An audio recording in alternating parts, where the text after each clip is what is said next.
Now let's bring in Tim Miller. He is the founder and president of Lionheart. Tim, I understand, as we talked right before the show, that you are originally based in West Palm County, Florida. You're traveling right now. Though, as a former Secret Service agent, can you walk us through the investigation? I know it's early on right now, but what's the FBI's priority at this stage of the investigation? Well, I certainly think the FBI is pursuing the immediate concerns. They're going to be looking at his digital media.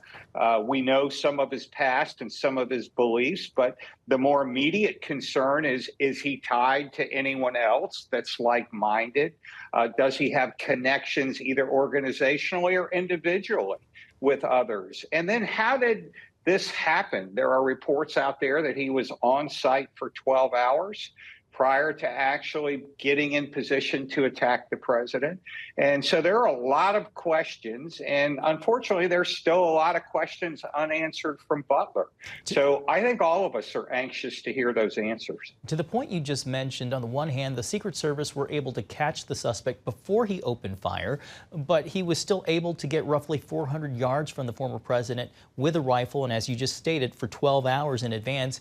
With your background and training, how would you evaluate how the Secret Service handled this?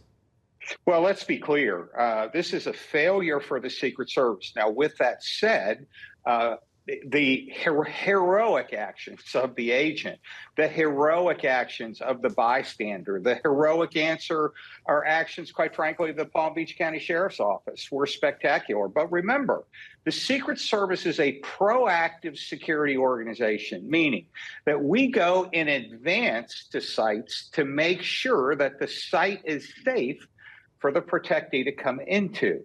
In this case, again, the second time in 2 months, you had a man with a rifle. By the way, I was a Marine. I'm very familiar with that AK-47 rifle, and it's very effective without any sights up to about 300 to 400 yards, but he had a scope on it, which means it was deadly up to and including 1,000 yards.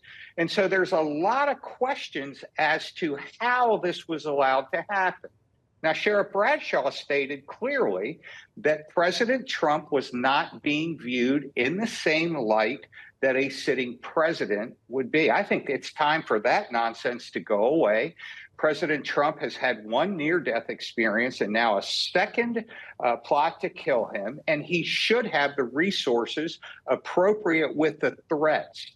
The fact that he's a former president has nothing to do with this.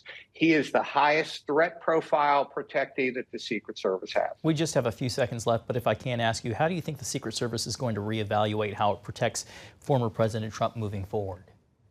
Well, I hope, we heard that discussion the last time with Butler that they were going to increase resources, but I hope now the resources are proportionate to what a sitting president would get. That's the only answer. They need to push out these perimeters, and they're just not doing it. It's a second attempt in 2 months. That's unfathomable. All right, Tim Miller, thank you so much for your time and your expert analysis. Thanks for